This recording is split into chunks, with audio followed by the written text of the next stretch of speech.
আল্লাহ রাব্বুল আলামিন বলেন, হযরত লোকমান তার সন্তানকে বললেন, ওয়াসবির আলা মা আসাবাক, এই কাজ করতে গিয়ে যখন তোমার উপরে কোনো বাধা বিপত্তি মুসিবত আসবে তুমি সবর করো, সবর। আর এরপর বললেন, শোনো, ইন্না যালিকা মিন আজমিল উমুর, আর এটা কিন্তু ছোটখাটো বিষয় নয়, অনেক বড় বিষয়। এর দ্বারা হযরত লোকমান তার সন্তানদেরকে তার মূল দায়িত্বের শিক্ষাগুলো দিলেন। প্রথমে শিক্ষা দিলেন ঈমান সম্পৃক্ত বিষয়, এরপরে শিক্ষা দিলেন কর্ম সংক্রান্ত বিষয়। এরপরে হযরত লোকমান তার সন্তানদেরকে বলতেছে, ও আমার সন্তান, ইয়া বুনাইয়া ইন্নাহা ইন তাকু মিসকালা হাববাতিন মিন খারদালিন ফাতাকুন ফি সাখরাতিন আও ফিস সামাওয়াতি আও ফিল আরদি ইয়াতি বিহাল্লাহ ইন্নাল্লাহা লাতীফুন খাবীর। হযরত লোকমান তার সন্তানকে বলতেছে, হে আমার বৎস, ইয়া বুনাইয়া ইন্নাহা ইন তাকু মিসকালা হাববাতিন মিন খারদাল, এই কথাটা বোঝার আগে আমাদেরকে একটা জিনিস বুঝতে হবে। ইন্নাহা, ওই জিনিসটা, কোন জিনিসটা? মুফাসসিরিনে কেরাম বলেন, কোন মুফাসসির বলেন এই হা দ্বারা উদ্দেশ্য হলো বদ আমল, কোন মুফাসসির বলেন এই হা দ্বারা উদ্দেশ্য হলো ভালো মন্দ সব আমল। আমরা ধরে নিলাম আমাদের আমল ভালো হোক আর মন্দ হোক। এখন আসেন, হযরত লোকমান সন্তানকে বলতেছে, ও আমার বৎস, তোমার আমল যদি ইনতাকু মিসকালা হাববাতিন মিন খারদাল ফাতাকুন ফি সাখরাতিন আও ফিস সামাওয়াতি আও ফিল আরদ, হে আমার বৎস, তুমি যদি তোমার কর্মটা, তোমার আমলটা যদি সরিষা দানা পরিমাণ হয়, ইনতাকু মিসকালা হাববাতিন মিন খারদাল ফাতাকুন ফি সাখরা, তুমি যদি এই কাজটা, ওই কর্মটা, সরিষা দানার সমপরিমাণ আমলটা যদি তুমি পাথরের মধ্যেও করো, আও ফিস সামাওয়াত, তুমি যদি আকাশেও করো, আও ফিল আরদ, তুমি যদি জমিনের তলেও কাজটা করো, আল্লাহ রাব্বুল আলামিন তোমার ওই সরিষা দানা কর্মটা যেখানে হোক, যেভাবেই থাক, ওই কর্মটাও আল্লাহ তাআলা কিয়ামতের দিন হাজির করবে।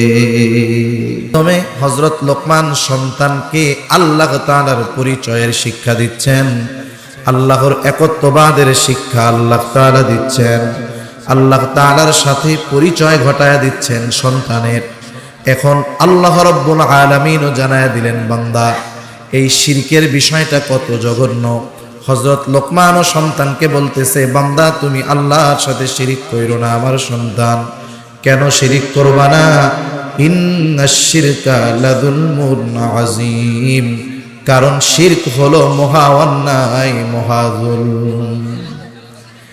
একজন বাবার প্রতি আল্লাহ তাআলার পক্ষ থেকে নির্দেশ হলো, একজন বাবা সে শুধু নিজে নেক আমল করবে এমন নয়, একজন বাবা সে নিজে নেক আমলের মাধ্যমে জাহান্নাম থেকে বাঁচার চেষ্টা করবে এমনটা নয়, বরং প্রত্যেকটা বাবার দায়িত্ব হলো নিজে যেমন ভালো কাজ করা, জাহান্নাম থেকে বাঁচার চেষ্টা করা, সন্তানদেরকেও জাহান্নামের আগুন থেকে বাঁচানোর চেষ্টা করা ভালো কাজ করানোর মাধ্যমে। কথা বুঝেন নাই? নিজে ভালো কাজ করতে হবে, সন্তানদেরকে দিয়েও ভালো কাজ করাতে হবে। সেজন্য আমি নিজে শিরক থেকে বাঁচলাম হবে না, সন্তানদেরকেও শিরক থেকে বাঁচাতে হবে, জাহান্নাম থেকে বাঁচাতে হবে। এজন্য আল্লাহ রাব্বুল আলামিন কোরআনুল কারীমের মধ্যে শিরকের ভয়াবহতা আমাদেরকে জানায় দেন।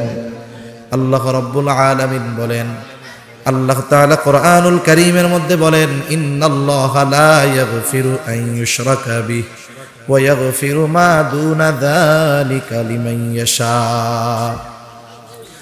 আল্লাহ রাব্বুল আলামিন বলেন, তিনি যে গুনাহ চান, যেটা চান ক্ষমা করে দিবেন।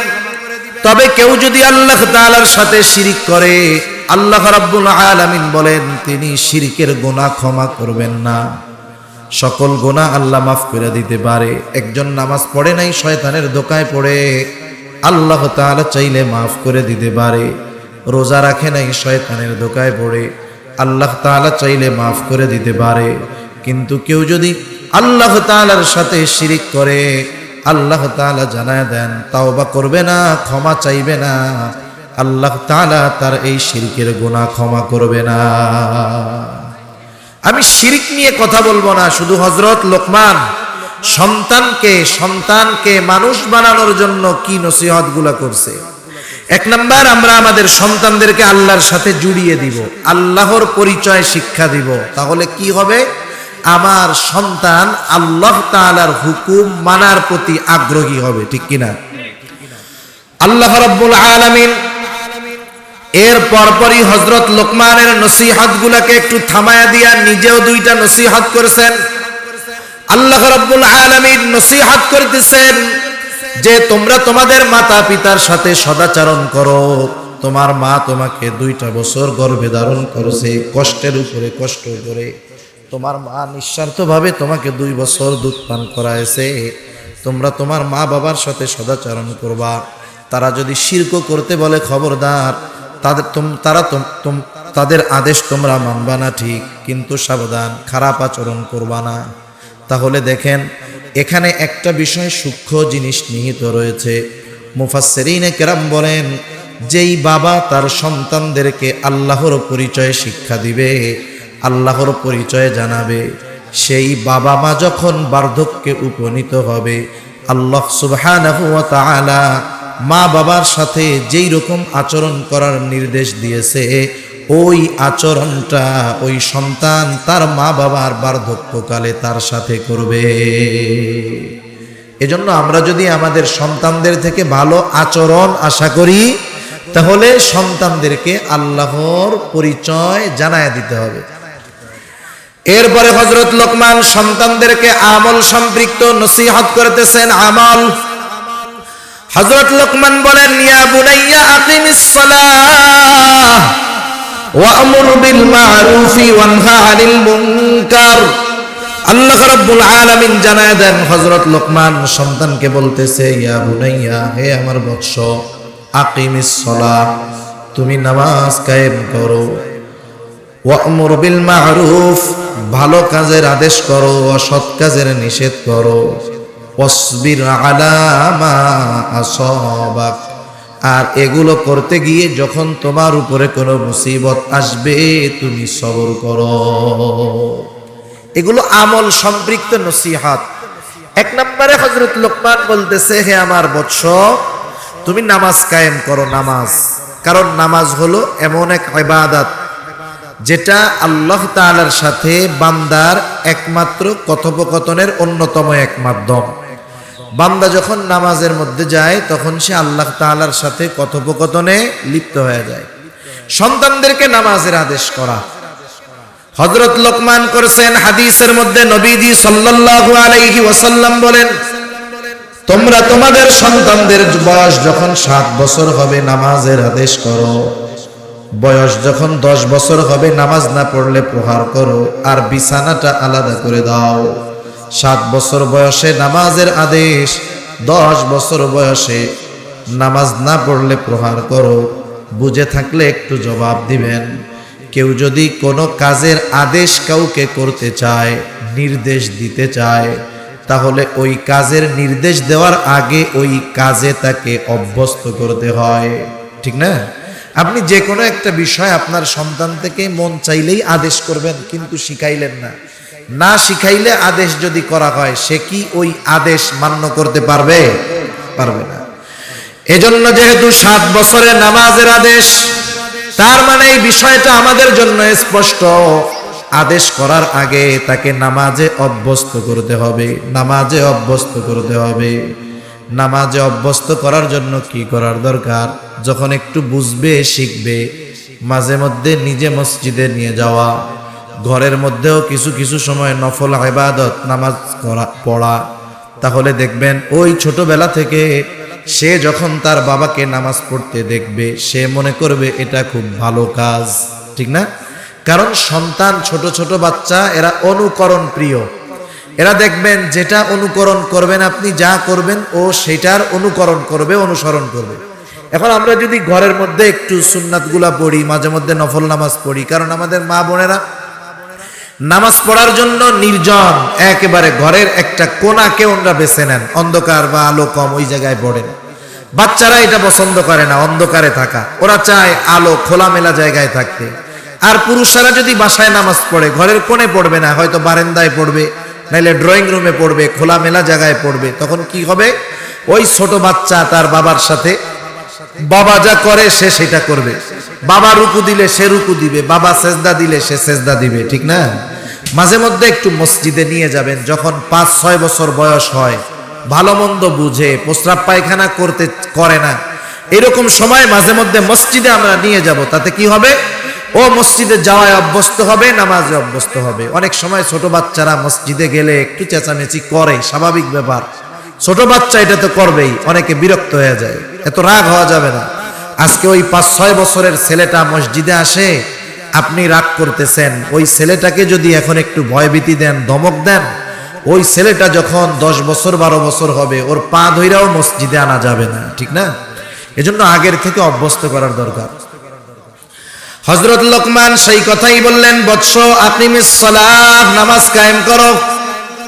কারণ হাদিসের মধ্যে রাসূল আকরাম সাল্লাল্লাহু আলাইহি ওয়াসাল্লাম বলেন, আস-সালাতু ইমাদুদ্দিন, মান আকামাস সালাতা ফাকাদ আকামাদ-দ্বীন ওয়া মান তারাকাহা ফাকাদ হাদামাদ-দ্বীন। নামাজ হলো দ্বীনের স্তম্ভ, যে নামাজ কায়েম করে সে দ্বীন প্রতিষ্ঠা করে, আর যে নামাজ ছেড়ে দেয় সে দ্বীন ধ্বংস করে। তার মানে একজন বেনামাজি দ্বীন ধ্বংসকারী, একজন ন্যূনতম ঈমান যেই লোকটার ভিতরে আছে, সে এটা চাবে না যে নিজে দ্বীন ধ্বংসকারী হোক, নিজের সন্তান দ্বীন ধ্বংসকারী হোক। এটা কেউ চাইবে? কেউ চায় না। সেজন্য আমরা নিজেরাও তো নামাজি হব, সন্তানদেরকেও নামাজি বানাবো। এরপরে হযরত লোকমান বলতেছে, ওয়া'মুর বিল মা'রুফি ওয়ানহা আনিল মুনকার। ও আমার বৎস, তুমি ভালো কাজের আদেশ, অসৎ কাজের নিষেধ করবা। কারণ আমরা হলাম শ্রেষ্ঠ উম্মত, শ্রেষ্ঠ উম্মতের শ্রেষ্ঠত্ব প্রমাণিত হবে এই কর্মের মাধ্যমে। আল্লাহ তাআলা বলেন, কুনতুম খায়রা উম্মাতিন উখরিজাত লিন-নাস তা'মুরুনা বিল মা'রুফি ওয়া তানহাউনা আনিল মুনকার। আল্লাহ রাব্বুল আলামিন বলেন, কুনতুম খায়রা উম্মাহ, তোমরা হইলা শ্রেষ্ঠ উম্মত, উখরিজাত লিন-নাস, তোমাদেরকে মানুষের কল্যাণের জন্য বাহির করা হয়েছে। এখন তোমরা কিসের মধ্যে মূল কল্যাণ? আল্লাহ তাআলা বলেন, তা'মুরুনা বিল মা'রুফ ওয়া তানহাউনা আনিল মুনকার, তোমরা ভালো কাজের আদেশ করবা, অসৎ কাজের নিষেধ করবা, ঈমান আনবা। তার মানে ঈমানদার ভালো কাজের আদেশ, অসৎ কাজের নিষেধ, এই গুণ যদি তার মধ্যে থাকে, শ্রেষ্ঠ উম্মত প্রমাণিত হওয়ার জন্য এটা লাগবে। তাহলে দেখেন, ভালো কাজের আদেশ, অসৎ কাজের নিষেধ, এটা ঈমান সম্পৃক্ত বিষয়। আমরা ভালো কাজের আদেশ করলাম, অনেক সময় অসৎ কাজের নিষেধ, মন্দ কাজ দেখে আমরা চুপ করে থাকি। কিন্তু যেই মন্দ কাজটা আমার আপনার সামনে সংগঠিত হচ্ছে, ওই মন্দ কাজটা থামায়া দেওয়ার ক্ষমতা আমার আছে কিনা অনেক সময় এটা আমরা নির্ণয় করতে পারি। মনে করেন, কথার কথা, এক জায়গায় একটা খারাপ কাজ সংগঠিত হচ্ছে, ওই এলাকার যিনি দায়িত্বশীল সম্মানিত ব্যক্তি, ওই ওয়ার্ডের যিনি মেম্বার, কথার কথা ওই ওয়ার্ডের যিনি মেম্বার, ওনার ওয়ার্ডের ভিতরে যখন কোনো মন্দ কাজ সংগঠিত হবে, এ কথা তো সত্য যে এই মন্দ কাজ থামায়া দেওয়ার ক্ষমতা, প্রভাব পাওয়ার তার হাতে আছে, তাই না? এখন ওনার দায়িত্ব কি? প্রত্যেকটা ক্ষেত্রেই এরকম। আমরা যখন কোনো মন্দ কাজ দেখব, নবীজি কি ফর্মুলা দেন? রাসূল আকরাম সাল্লাল্লাহু আলাইহি ওয়াসাল্লাম বলেন, মান রাআ মিনকুম মুনকারান ফালইউগাইয়িরহু বিয়াদিহি ফাইন লাম তাসতাতি' ফাবিলিসানিহি ফাইন লাম তাসতাতি' ফাবিকলবিহি ওয়া যালিকা আযআফুল ঈমান। নবীজি বলেন, মান রাআ মিনকুম মুনকারা, যখন কেউ কোনো অন্যায় দেখবে কি করণীয় ইমানদার হিসাবে আমার আপনার জন্য? নবীজি বলেন ফাল্যুগাইয়িরহু বিয়াদিহি, সে যদি সমর্থবান হয়, তার যদি ক্ষমতা থাকে, সে শুধু ওই মন্দ কাজটা থামায়া দিবে তা নয়। নবীজি বলেছেন ফাল্যুগাইয়িরহু বিয়াদিহি, সে তার হাতের দ্বারা, তার ক্ষমতার দ্বারা ওই মন্দ কাজ বন্ধ করে ওটাকে পরিবর্তন করে ভালো বিষয়ের ব্যবস্থা করবে। শুধু থামায়া দিবে তা নয়, বরং ওই মন্দকে পরিবর্তন করবে। মন্দের পরিবর্তন কিসের মাধ্যমে? ভালোর মাধ্যমে। এক জায়গায় গুনার কাজ হচ্ছে, সে ওইখানে সওয়াবের কাজ করানোর ব্যবস্থা করবে, যদি তাকে আল্লাহ সামর্থ্য দেয়। এখন যার সামর্থ্য আছে কিন্তু সে এই কাজটা করলো না, কিয়ামতের দিন ধরা খাইতে হবে। এরপরে নবীজি বলেন ফাইল্লাম তাস্তাতিয়া ফাবিলিসানি, সে হাত দিয়ে বাধা দেওয়ার মতো ক্ষমতা তার নাই। সে যদি হাত দিয়ে বাধা দেয় তাহলে তার জীবন নাশের আশঙ্কা আছে। যেখানে জীবন নাশের আশঙ্কা, সেই বিষয়ে তার উপরে চাপায়া দেওয়া হয় নাই। নবীজি বললেন ফাইল্লাম তাস্তাতিয়া ফাবিলিসানি, সে অক্ষম, তার জীবন নাশের আশঙ্কা আছে, পারবে না, তাহলে সে এই মন্দ কাজের বিরোধিতা, বাধা সে তার জবানের দ্বারা প্রদান করবে। বলতে হবে যে এই কাজটা ভালো না, এটা গুনার কাজ, এটা খারাপ কাজ, এটা পাপাচার, এটা বলতে হবে। যদি না বলে, মৌখিক বাধা যদি সে না দেয়, তাহলে কিয়ামতের দিন সে ধরা হবে। এখন হাত দিয়ে পরিবর্তনের ক্ষমতা নাই, জবান দিয়ে বাধা দেওয়ার মতো ক্ষমতা নাই, তার উপরে চাপায়া দেওয়া হয় নাই। নবীজি এরপরে বলেন ফাইল্লাম তাস্তাতিয়া ফাবিকলবি, সে তাহলে অন্তর দ্বারা এটার বিরোধিতা করবে।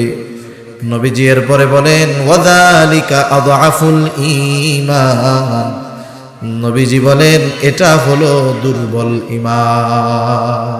সবচাইতে দুর্বল ঈমানের পরিচয় এটা। এখন একটু চিন্তা করেন আমাদের ঈমানি হালতের অবস্থা কি। প্রত্যেকটা জিনিসের একটা মিটার আছে, বাতাস মাপার জন্য মিটার আছে, জ্বর মাপার জন্য থার্মোমিটার আছে, আছে না?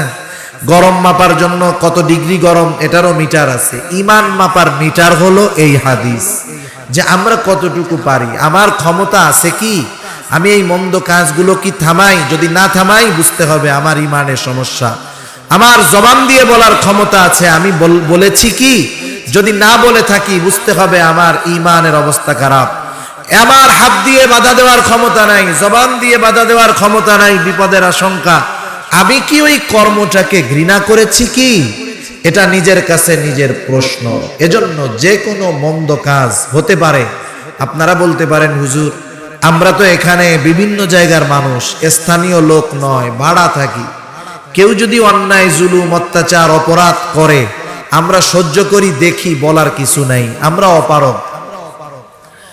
কোথাও যদি কোনো অপরাধ সংগঠিত হয়, কোন ব্যক্তি যদি অক্ষম হয় সেটা বাধা দিতে, বলতে, সে যদি ওই অপরাধ যেই জায়গায় সংগঠিত হয় তার মধ্যেই সে আছে, কিন্তু এই কাজের ব্যাপারে তার সমর্থন নাই, সে আল্লাহর কাছে বলে আল্লাহ যদিও কাজগুলো গুনার কাজ, নাফরমানি, আমার বাধা দেওয়ার ক্ষমতা নাই, আল্লাহ আমি অপারগ, আমার এই অক্ষমতাকে আল্লাহ আপনি ক্ষমা করে দেন।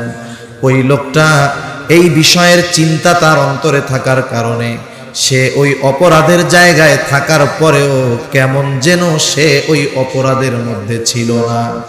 আবার আরেকজন দূর দেশে আছে, সৌদি আরবে গেছে ওমরা করতে, দেশে একটা অপরাধ হবে, তার তত্ত্বাবধানে তাকে ফোন দেওয়া হলো, ভাই এই কাজটা আমরা করতেছি, মন্দ কাজ। উনি বললেন আচ্ছা ঠিক আছে করো। উনি আছেন ওমরায়, ওনার সমর্থনে এই জায়গায় যখন অপরাধ হলো, উনি যদিও আছেন ভিনদেশে, তথাপি সমর্থন দেওয়ার কারণে উনিও ওই মন্দ কাজের সাথে সম্পৃক্ত থাকার অভিযোগে অভিযুক্ত হবে। সেজন্য আমরা শহরের মানুষ, বিভিন্ন জায়গার বিভিন্ন মানুষ, কর্মজীবী মানুষ, অনেক অপরাধ দেখে আমরা বাধা দিতে পারি না, বলতে পারি না, জানমালের নিরাপত্তা নাই। কমপক্ষে এতটুক টেন্ডেন্সি নিজের থাকতে হবে, আল্লাহর কাছে বলতে হবে যে আল্লাহ এই কাজের সাথে আমরা নাই, অপারগতা অক্ষমতার কারণে আপনার কাছে ক্ষমা চাই, তাহলেও মাফ পাওয়া যাবে। কিন্তু আমি যদি চিন্তা করি যাক এই কাজটা তো আমার লেনেই হচ্ছে, আমিও যাইয়া একটু দেখি, গানে যাইয়া একটু বসি, পাশে গিয়ে একটু দাঁড়াই, তাহলে আমিও ওই খারাপ কাজের সাথে সম্পৃক্ত একজনের অন্তর্ভুক্ত আমাকেও হতে হবে। আল্লাহ হেফাজত করুক। এখন মূল বিষয় হলো দুনিয়ার নিজাম এইটা, ভালো কাজের আদেশ, অসৎ কাজের নিষেধ করলে বাধা বিপত্তি এগুলো আসবে, ঠিক না? আল্লাহ রাব্বুল আলামিন বলেন, হযরত লোকমান তার সন্তানকে বললেন, ওয়াসবির আলা মা আসাবাক, এই কাজ করতে গিয়ে যখন তোমার উপরে কোনো বাধা বিপত্তি মুসিবত আসবে তুমি সবর করো, সবর। আর এরপর বললেন, শোনো, ইন্না যালিকা মিন আজমিল উমুর, আর এটা কিন্তু ছোটখাটো বিষয় নয়, অনেক বড় বিষয়। এর দ্বারা হযরত লোকমান তার সন্তানদেরকে তার মূল দায়িত্বের শিক্ষাগুলো দিলেন।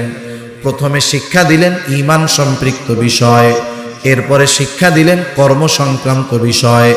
এরপরে হযরত লোকমান তার সন্তানদেরকে বলতেছে, ও আমার সন্তান, ইয়া বুনাইয়া ইন্নাহা ইন তাকু মিসকালা হাববাতিন মিন খারদালিন ফাতাকুন ফি সাখরাতিন আও ফিস সামাওয়াতি আও ফিল আরদি ইয়াতি বিহাল্লাহ ইন্নাল্লাহা লাতীফুন খাবীর। হযরত লোকমান তার সন্তানকে বলতেছে, হে আমার বৎস, ইয়া বুনাইয়া ইন্নাহা ইন তাকু মিসকালা হাববাতিন মিন খারদাল, এই কথাটা বোঝার আগে আমাদেরকে একটা জিনিস বুঝতে হবে। ইন্নাহা, ওই জিনিসটা, কোন জিনিসটা?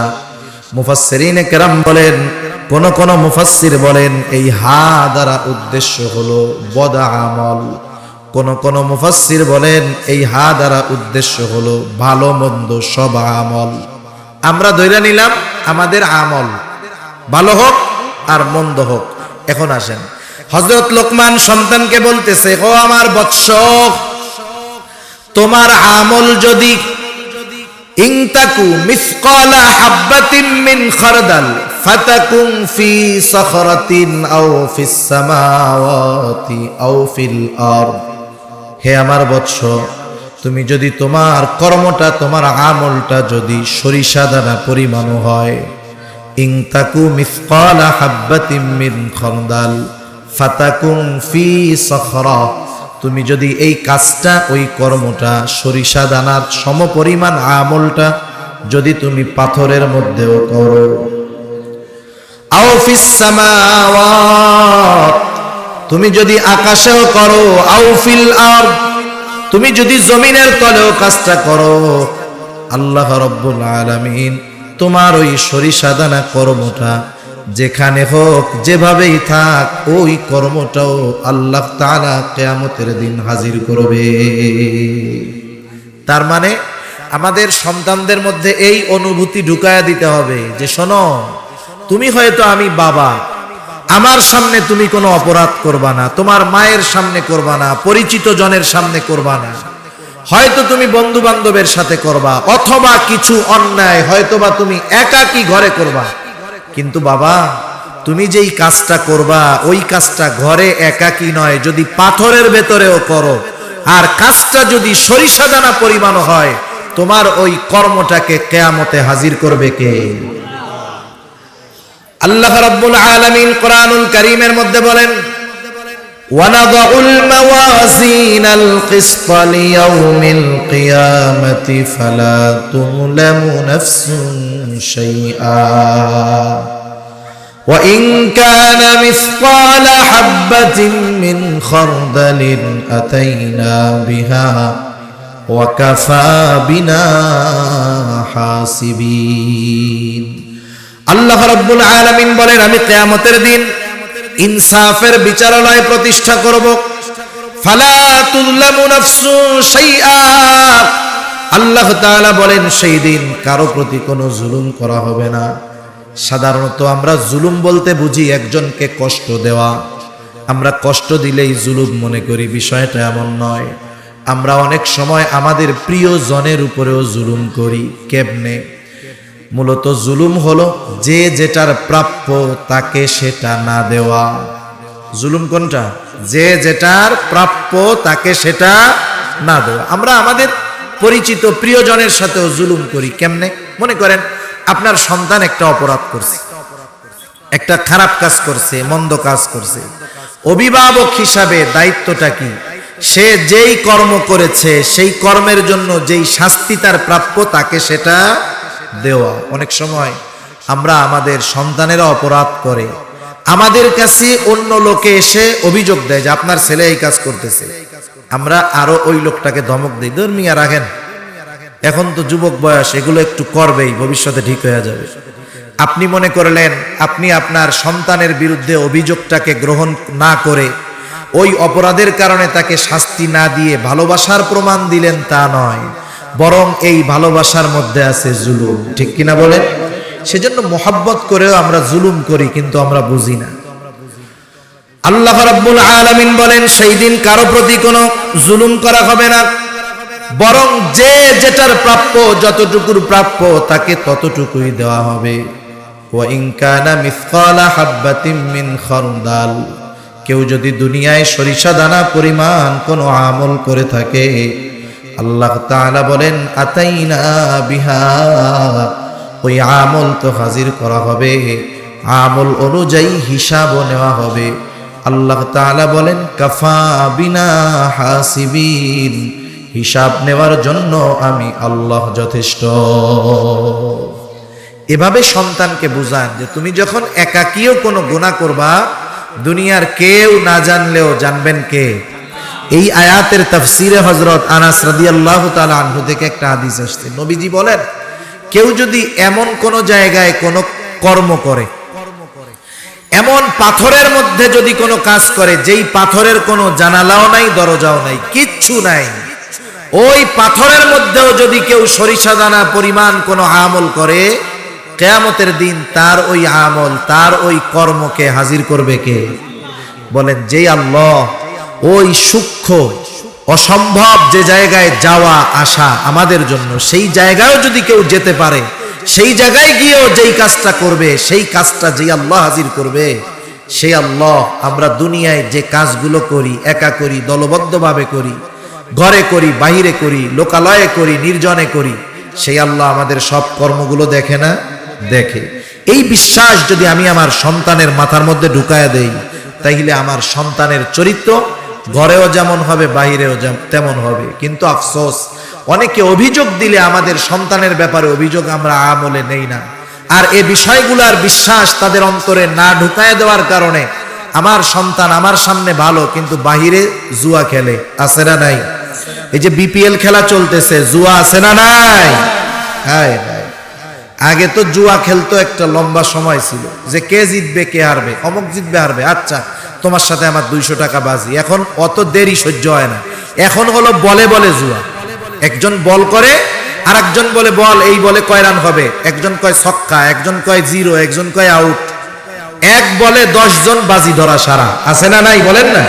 এগুলো স্পষ্ট জুয়া, আমরা দেখি কিন্তু বাধা দেই না। আপনারা মাঝে মধ্যে দেখে থাকবেন আমাদের অনেক শ্রমজীবী ভাইয়েরা কত কষ্ট করে। কিছু ভাই আছে দেখবেন ওই যে কাঁচা বাজারে কাজ করে, ভ্যানে মাল টাল টানে, কষ্ট হয় না অনেক? ওনারা একটু অবসর সময় যখন পায় কি করে জানেন? ওই ভ্যানগুলো এক জায়গায় রাইখা ভ্যানের উপরে বসে মোবাইল একটা নেয়, মোবাইল একটা নিয়ে ওই জায়গায় ওনারা ঝুঁকে থাকে, কোরআন শরীফ পড়ে নাকি, হাদিস পড়ে, নবী রাসূলের জীবনী পড়ে, ওইখানে খেলে লুডু খেলে, কিন্তু সময় কাটানোর জন্য না, টাকা দিয়ে খেলে।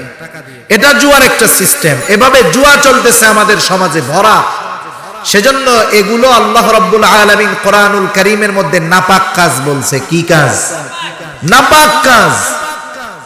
সেজন্য এই ধরনের জুয়া থেকে আমাদের বাঁচতে হবে, সন্তানদেরকে বাঁচাতে হবে। কারণ এই জুয়া শুধুমাত্র সামান্য কোনো বিষয় নয়, এটা কিন্তু একটা সামাজিক ব্যাধি। সামাজিক ব্যাধি। জুয়া খেলতে গিয়ে নিজের সব কিছু নিঃস্ব করে ফেলছে এমন ঘটনা একটা দুইটা নয়, আমাদের দেশে হাজার হাজার ঘটনা আছে না নাই? কারা খেলে? আমার আপনার সন্তানেরা খেলে। অনেক সময় বাপ খেলে, এজন্য ভুলাও গেলে কি করবে আর? বাপ সিগারেট খায়, ছেলে মনে করে আমার আব্বা সিগারেট খায়, এটা মনে হয় ফজিলতের কাজ, ও দোকান থেকে গিয়া চুরি করে খায়। আছে না নাই? অনেক বাপ আছে এদের লজ্জা শরম কিচ্ছু নাই, নিজে বিড়ি সিগারেট খায় আবার সন্তানকে দিয়ে বিড়ি সিগারেট কিনতে পাঠায়।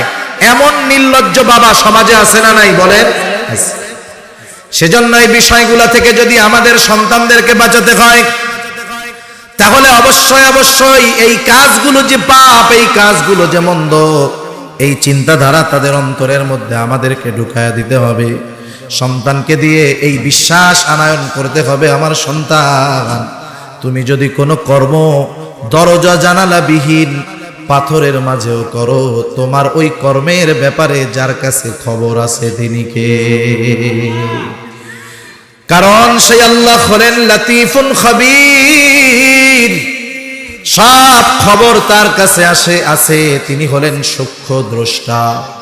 সন্তানের ভিতরেই কথা ঢুকায়া দিলে আপনি ঘরে থাকবেন, সন্তান বাহিরে গিয়েও চিন্তা করবে, হায় রে আমি গুনাহ করতেছি, আমার বাবা হয়তো দেখে না কিন্তু দেখে কে? আমি জুয়া খেলতেছি, কেউ দেখে না কিন্তু দেখে কে? আমি বন্ধুদের সাথে নেশা করতে যাব, মদ খাবো, গাঁজা খাবো, দুনিয়ার কেউ দেখবে না কিন্তু দেখবে কে? এজন্য আমাদের সন্তানগুলাকে সম্পদে পরিণত করতে হলে হযরত লোকমানের নসিহত গুলো খুবই গুরুত্বপূর্ণ। এরপরে হযরত লোকমান সন্তানকে বলতেছে, ও আমার সন্তান, ইয়া বুনাইয়া আকিমিস সালাতা ওয়া আমুর বিল মারুফি ওয়ানহা আনিল মুনকার ওয়াসবির আলা মা আসাবাক ইন্না যালিকা মিন আজমিল উমুর। এরপরে বলেন, ওয়ালা তুসাইর খাদ্দাকা লিন্নাস ওয়ালা তামশি ফিল আরদি মারহা। আল্লাহ রাব্বুল আলামিন জানায় দেন, হযরত লোকমান এবার তার সন্তানকে বলতেছে, ও আমার সন্তান, তুমি মানুষের দিক থেকে মুখ ফিরায়া তুমি কথা বলবা না।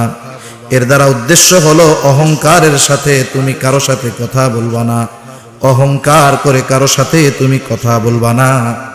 কারণ অহংকার হলো এমন এক রোগ, এইটার দ্বারা সামাজিকতার শিক্ষা দিচ্ছেন। সামাজিকতা কি বলেন না? সামাজিকতা। একটা মানুষ কতটুকু সামাজিক এটা তার সাথে কথা বললে বোঝা যায়। সামাজিক মানুষ মানুষের সাথে সহজে মিশে, কথাবার্তা বলে, একটু রাগ হইলেও আবার আদর করে বুঝায়, ঠিক না? আর যেই মানুষগুলো অসামাজিক, সে মানুষগুলোর মধ্যে অহংকার বেশি থাকে। একজন আসলো, উল্টাপাল্টা একটু করছে, রাগ হইয়া পুলাপান ধমক টমক দিয়া উল্টাপাল্টা বানায় গেল। সেজন্য সামাজিক মানুষ রাগ হইলেও এক সময় সে ঠান্ডা হয়। অসামাজিক মানুষগুলো সমাজের মানুষের সাথে মিশতে পারে না, সমাজের মানুষ তাকে ভালো বলে না। হযরত লোকমান মানুষের সাথে কেমনে চলবা, কেমন বিহেভ করবা, সন্তানদেরকে শিখায়া দেন। তিনি বলেন, ও আমার বৎস, ওয়ালা তুসাইর খাদ্দাকা লিন্নাস, তুমি মানুষের দিক থেকে মুখ ফিরায় কথা বলবা না, তথা অহংকারের সাথে কথা বলবা না। অনেক টাকা পয়সাওয়ালা আছে, সন্তানদের অনেক দেমাগ, গরিব মানুষের সাথে তুচ্ছ তাচ্ছিল্যের সাথে কথা বলে, আছে না নাই? নিজের প্রাইভেট কার আছে, রিক্সাওয়ালাকে ভালো লাগে না। নিজের পাঁচতলা বাড়ি আছে, যেই লোকটা বস্তির মধ্যে থাকে তাকে ভালো লাগে না। কথা শুনলেই ঘৃণা ঘৃণা মনে হয়। এটা কিন্তু নৈতিক বিষয় নয়। সেজন্য আমার আপনার সন্তানকে শিখাবো, সন্তান তুমি যত উঁচু দালানের মানুষ হও না কেন, যত টাকা পয়সার মালিক হও না কেন, যত বড় দামি ব্র্যান্ডের গাড়ির মালিক তুমি হও না কেন, তোমার বাবা যত টাকার মালিক হোক না কেন, তোমার গায়ের রক্তটা যেমন লাল, ওই রাস্তার ফুটপাতে শুয়ে থাকা ওই মানুষটার রক্ত কিন্তু লাল। কখনো তুমি তার সাথে খারাপ আচরণ করবা না। এই জন্য যাদের সম্পদ আছে, মাঝে মধ্যে বাচ্চাদের নিয়ে একটু বস্তিতে যাবেন, খালি নন্দন পার্ক আর ফ্যান্টাসি কিংডমে যায়েন। মাঝে মধ্যে তাদেরকে ঘুরানোর জন্য, বাস্তবতা শেখানোর জন্য বস্তিতে নিয়ে যাবেন। বাড়ি গাড়ি আছে, ঘুরতে তো যান, কক্সবাজার যান, অসুবিধা নাই। কিন্তু মাঝে মধ্যে ওই উত্তরবঙ্গে যেখানে একটু বৃষ্টি হলেও পানি পড়ে, কুয়াশায়ও পানি পড়ে, ঘর নাই, কিচ্ছু নাই, একটু ঘুরায়া নিয়ে আসবেন, চরের মধ্যে নিয়ে ঘুরায়া নিয়ে আসবেন। ও বাস্তবতা শিখবে যে আসলে দুনিয়া কি। কারণ ও তো এসি রুমে আর এসি গাড়িতে থাইকা গোটা দুনিয়াটাকেই ওরকম পাইতে চায়, ঠিক কিনা? এজন্য সন্তানদেরকে হযরত লোকমান বলতেছে, ও আমার বৎস, মানুষের সাথে অহংকার নিয়ে কথা বলবা না। কেন অহংকার নিয়ে কথা বলবা না? আল্লাহ রাব্বুল আলামিন জানায় দেন, হযরত লোকমান ও সন্তানদেরকে বলেন, ইন্নাল্লাহা লা ইউহিব্বু কুল্লা মুখতালিন ফাখুর। সামাজিকতার শিক্ষা, অহংকার নিয়ে কথা বলবা না, সাথে সাথে জমিনের উপরে অহংকারের সাথে দর্প ভরে চলবা না। কতজন আছে কাম কাজ নাই, এমন ভাবে চলে মনে হয় যে উনি জমিনটারে ফাটায় ফেলবে, বুক উঁচা করে এমন ভাবে যায় মনে হয় আর একটু হইলে আসমানটা ওনার মাথার সাথে ঠেকে যাবে। আছে না নাই? আল্লাহ রাব্বুল আলামিন বলেন, ওয়ালা তামশি ফিল আরদি মারহা ইন্নাকা লান তাখরিকাল আরদা ওয়া লান তাবলুগাল জিবালা তুলা। জমিনের উপরে দর্প ভরে চলো না, তুমি জমিনকে কখনো বিদীর্ণ করতে পারবা না, উচ্চতায় কখনো তুমি পাহাড় সম হতে পারবা না। বিনয়ের সাথে চলবা। হযরত লোকমান সন্তানকে চলাচলের আচরণ কেমন হবে শিক্ষা দিয়ে বললেন, শোনো, কারণ দর্প ভরে বুক উঁচু করে কথা বলে চলে ওরা, যাদের মধ্যে অহংকার আছে। এই জন্য আল্লাহ রাব্বুল আলামিন কত সুন্দর আমাদেরকে নসিহতগুলো জানায় দেন। হযরত লোকমান বলতেছে, ইন্নাল্লাহা লা ইউহিব্বু কুল্লা মুখতালিন ফাখুর। আল্লাহ রাব্বুল আলামিন যারা মুখতাল আর ফাখুর, তাদেরকে আল্লাহ তাআলা ভালোবাসেন না। আল্লাহর ভালোবাসা যদি আমরা না পাই, দুনিয়ার সব কিছু শেষ। এজন্য শামসুল হক ফরিদপুরি রহমাতুল্লাহি আলাইহি বলতেন, সদর সাহেব হুজুর রহমাতুল্লাহি আলাইহি বলতেন, তুমি দুনিয়ায় সব পাইছো, আল্লাহকে পাও নাই, তুমি কিছুই পাও নাই। আমি আপনি সারা দুনিয়ার মানুষের ভালোবাসা পাইলাম, আল্লাহর ভালোবাসা পাইলাম না। সারা দুনিয়ার মানুষের ভালোবাসার কোনো দাম নাই। সেজন্য আমার সন্তানকে আল্লাহর ভালোবাসা পাওয়ার পদ্ধতি আমরা শিখাবো। মুখতাল কাকে বলে, ফাখুর কাকে বলে? মুখতাল হলো যে নিজেকে বড় মনে করে। অনেক সময় মানুষের মধ্যে না, নিজে, আমি বড় আলেম, আমি বড় ওয়াইজ, আমি বড় বক্তা, অমুক আমার কণ্ঠটা অনেক সুন্দর, নিজেকে বড় মনে করে, এটা হলো মুখতাল। আর ফাখুর হলো যে অন্যকে তুচ্ছ করে, নিজের বড় মনে করে। মনে করেন একজনের কাছে গিয়ে বললো, অমুকে খুব ভালো আলেম। আরে রাখুন, কি বলছে জানি না, ওর চাইতে আমি কত ভালো আলেম। মানে আরেকজনকে তুচ্ছ করে, নিজেকে বড় মনে করে, এটা হলো ফাখুর। এই দুই বদ খাসলাত যার মধ্যে আছে, আল্লাহ তাআলা তাকে ভালোবাসেন না। সেজন্য আল্লাহ তাআলা আমাদের সকলকে অহংকার মুক্ত হওয়ার তৌফিক দান করুন। হযরত লোকমানের পরে সন্তানকে বলতেছে, ওয়াকসিদ ফি মাশিক ওয়াগদুদ মিন সাউতিক ইন্না আনকারাল আসওয়াতি লাসাউতুল হামির। হযরত লোকমান সন্তানকে কিভাবে পথ চলবে, কেমন ভাবে কথা বলবে সেই শিক্ষা দিলেন। ওয়াকসিদ ফি মাশিক ওয়াগদুদ মিন সাউতিক, তুমি জমিনের মধ্যে মধ্যম পন্থা অবলম্বন করে হাঁটো, প্রয়োজনবিহীন জোরে জোরে দর্প ভরে হাইটো না।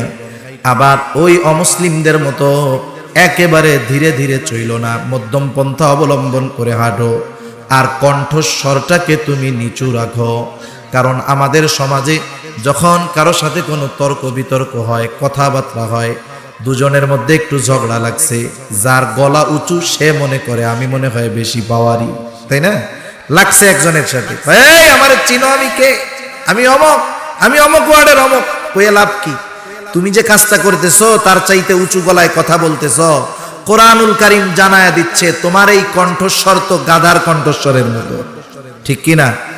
সেজন্য অগদুদ মিন সাউতিক, তুমি তোমার কণ্ঠস্বরকে নিচু রাখো, অর্থাৎ অপ্রয়োজনে উঁচু আওয়াজ কইরো না।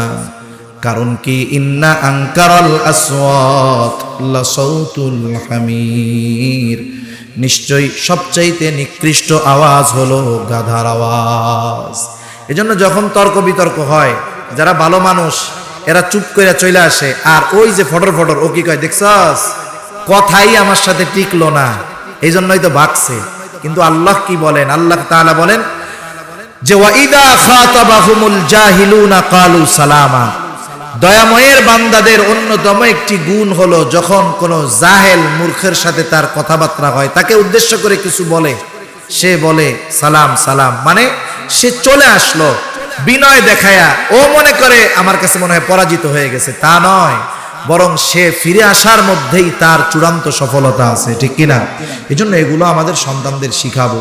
সন্তানদের যদি সম্পদ বানাতে পারি, আমার সন্তান মাদকাসক্ত হবে না, আমার সন্তান জুয়ায় আসক্ত হবে না, আমার সন্তান ইফটিজিং করবে না, আমার সন্তান জীবনকে বুঝতে শিখবে, আমার সন্তান বুঝতে শিখবে যে এ দুনিয়াতে আমার সবচাইতে গুরুত্বপূর্ণ কাজ কোনগুলো। সেজন্য আগামীর পৃথিবী যদি সুন্দর পৃথিবী চাই, আগামীর সুন্দর মানুষ যদি আমরা চাই, তাহলে আমাদের ভবিষ্যৎ প্রজন্মকে সম্পদে পরিণত করতে হবে।